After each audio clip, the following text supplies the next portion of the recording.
Hi, US Recap Horror here. Today I'm going to recap a 2018 American supernatural horror film called The Nun. Spoilers ahead, watch out and take care. 1952. At the Carta Monastery in Romania, two nuns are going down to a dark hall toward a door that reads, "God ends here." The older nun goes through the door to find some kind of artifact, while the younger nun, Sister Victoria, starts to pray. The older nun emerges attacked and bloodied, telling Victoria to run before she is pulled back into the darkness. Victoria runs toward a window as the attacker, while clutching a key, the demon nun Valak, moves slowly but closer toward her. Victoria asks God for forgiveness before she jumps and hangs herself. Sometime later, her decaying body is discovered by a man simply known as Frenchie. The officials at the Vatican learn of Victoria's suicide, which is considered the ultimate sin. They enlist Father Anthony Burke to investigate. He seeks out a young novitiate named Sister Irene, who currently acts as a teacher to young girls. The two get together and go to find Frenchie so he can take them to where he found Victoria's body. The three go to the abbey where Frenchie leads Burke and Irene to the icebox where he left Victoria's body.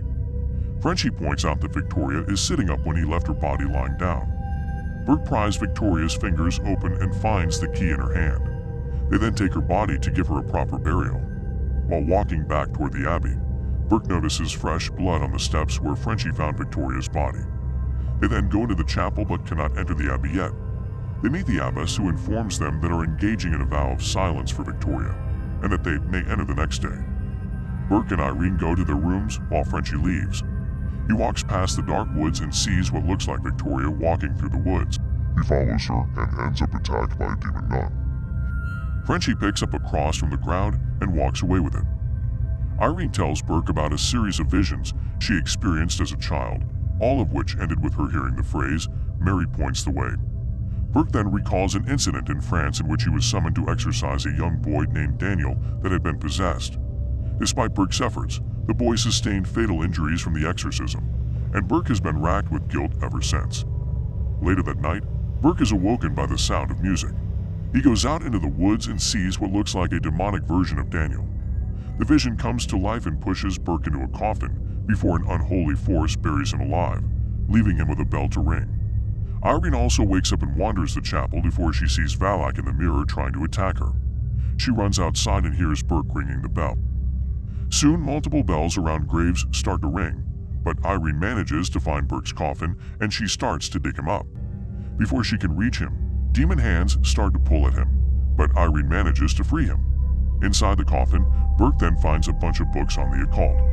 The next day, Burke and Irene go to the abbey, but only Irene is allowed to enter. She meets Sister Ona, who tells her that the nuns changed ships to pray to keep evil at bay. Ona hears about Irene seeing Valak, and Ona explains the demon's origin. When the abbey was built during the Dark Ages, a duke obsessed with the powers of hell tried to open a rift to summon Valak, but several men found and killed the duke before Valak could fully emerge, keeping him trapped using an artifact, the same one the nuns from before were looking for, containing the blood of Christ. He remained sealed in hell until bombs from World War II dropped around the abbey and broke the rift open, setting the demon loose. Ona explains that Valak takes the form of a nun to look like the rest of them and prey on their weaknesses. Meanwhile, Burke reads about Valak and learns his name. Frenchie is in a tavern where he hears that one of the patrons had a 12-year-old daughter that committed suicide by hanging after allegedly seeing something horrible.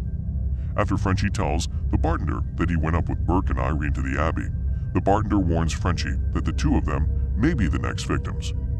Burke once again attempts to enter the abbey, only to encounter the abbess again to tell him he won't find another way in. He tries to ask the abbess about the key that he found with Victoria, but she tells Burke it's too late and that Irene is lost. Her body then appears to go limp. Burke tries to lift her veil to see her, but her demonic body grabs at him until he rips her hand off of him. Irene awakens after seeing another frightening vision of Valak. She wanders outside her room and is once again attacked by the demon nun. Burke hears the noise and tries to save her, but he is also attacked until Frenchie shows up with a shotgun. Irene finds the other nuns and starts to pray alongside them as an evil force carves a pentagram into her back. Irene then sees what looks like Ona's dead body, but she quickly realizes that Ona and the other nuns were not real, but visions. The three reunite as they realize that Victoria was not trying to commit suicide, but rather sacrifice herself so that Valak could not possess her body and spread terror. They head into the catacombs to find the artifact with Christ's blood. Irene realizes that Mary points the way is in reference to the statue of Mary that literally points the way to where they may find the artifact. Sure enough, they come across the vial containing the blood after opening its chamber using Victoria's key. Soon, Valak reemerges and attacks the trio. He starts to try and possess Irene while Burke is attacked by the demonic Daniel. Irene is briefly possessed, but Frenchie manages to throw some blood on her to free her. Valak unleashes a dark force upon Frenchie, and then tries to drown Irene. He pulls her up and sees that the vial is broken. She spits the blood in Valak's face, sending the demon back to hell and sealing the rift. As the trio leave the abbey, Irene asks Frenchie his real name, and he says it's Morris. We then see an upside-down cross burned into the back of Morris's neck. The film concludes with a clip from the first Conjuring where Carolyn Perrin is watching Ed and Lorraine Warren give a seminar on their encounter with the possessed Morris, who later committed suicide. His contact with Lorraine caused her to see visions, and unfortunately for her, it would not be the last time that she encountered Valak. If you enjoyed this video, don't be shy, hit the like button, and if you disliked it, hit the dislike button twice, just to be sure. You should watch the full movie. Thank you very much for watching.